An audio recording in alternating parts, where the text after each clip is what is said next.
I'm Joe Satriani, and I'm going to show you 10 tips to make you a successful guitar player. And the first one is it's all about bending in tune. This is a really simple one. Hit a note, let's say this one here. You drop down a little bit, and you bend up to it to try to get it in tune. But here are the mechanics of it.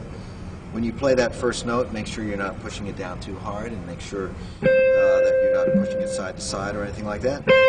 Drop down, grab the neck, make sure the neck is sort of filling up this space right here, and your fulcrum point for rotating your forearm is going to be right there. And you put your 3 fingers down on that string, 2 frets below the note you hit at the beginning, and bend up.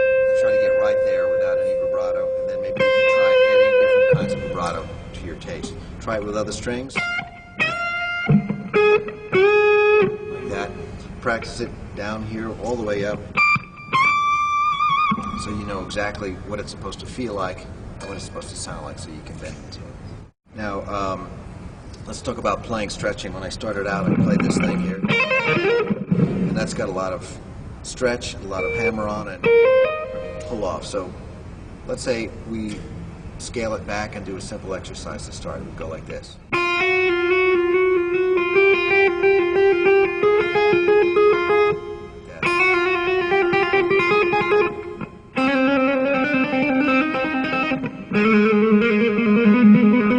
Now, a variation on that would be to stretch your first 2 fingers, your third. Do that on every string, and then experience it further up the neck. You combine that strength building with this kind of an exercise. And this. So you've got basically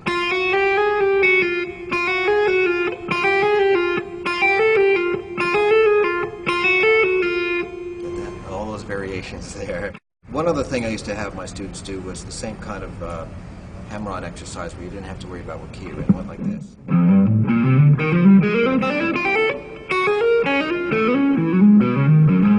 Just kind of get used to doing this.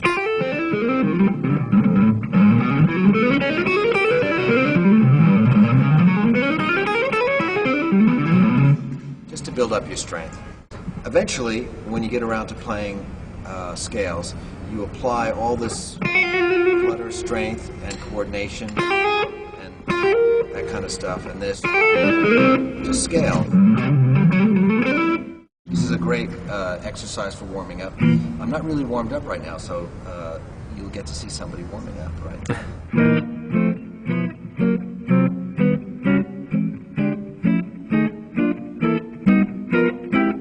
Do the same kind of thing on the first 4 strings. Last 4.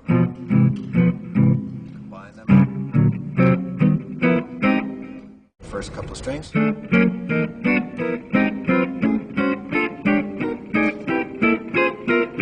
of like a tongue twister for your fingers. It's a great way to warm up. I do this every night before a show. You can use any chord form to do it. You can use, let's say, these diminished chords.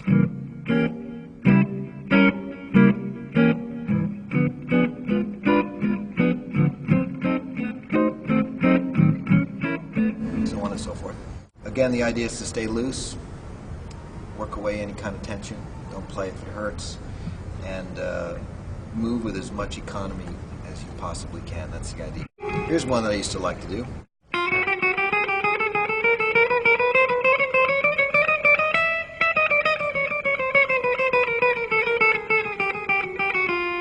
Sounds wonderful, doesn't it?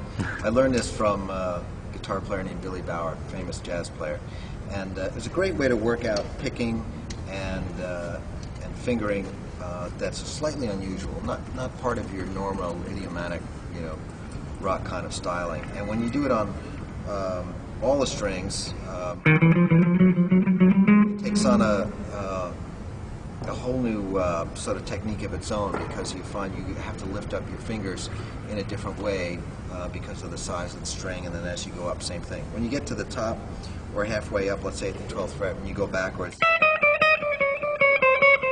this whole movement like this here is essential, because it's really teaching you that there's lots of ways of getting fingerings to work out, even though they may look awkward. There's a way of getting it together where if you practice it enough, it becomes natural to you.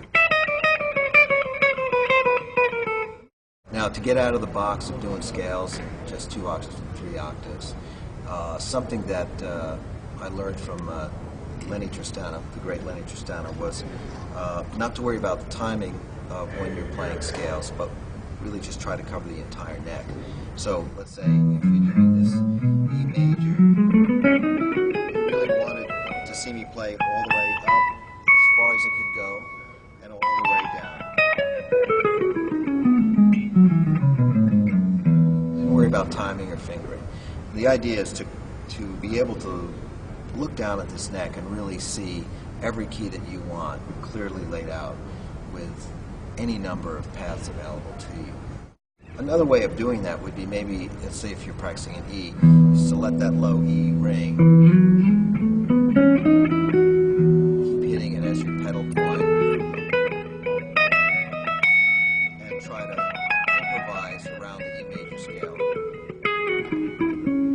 Now if you don't know how to get around or visualize the whole neck, just sort of zone in on a couple of those 2 and 3 octave fingerings that you find in a book.